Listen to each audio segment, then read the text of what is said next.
ছাত্রীকে পড়াতে যেয়ে জগন্নাথ বিশ্ববিদ্যালয়ের এক ছাত্র খুন হয়েছে।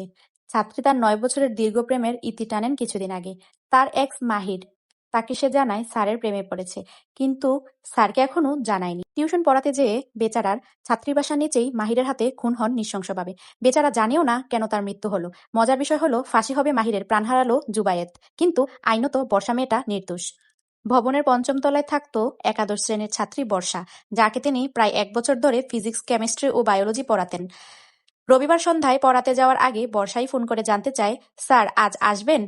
স্যার, হ্যাঁ আসতেছি। স্যার কোথায় আছেন এখন? নূরবক্স লেনে ঢুকেছি।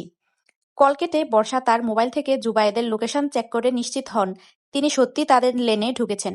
এরপর কিছুক্ষণের ব্যবধানে রক্তে ভেসে যায় সেই সিঁড়ি। রক্ত প্রথম তলা থেকে তৃতীয় তলা পর্যন্ত ছড়িয়েছে, অথচ পঞ্চম তলায় পড়াতে যাওয়ার কথা ছিল জুবায়েদের। প্রশ্ন উঠেছে, কে বা কারা তাকে সিঁড়িতেই আটকালো?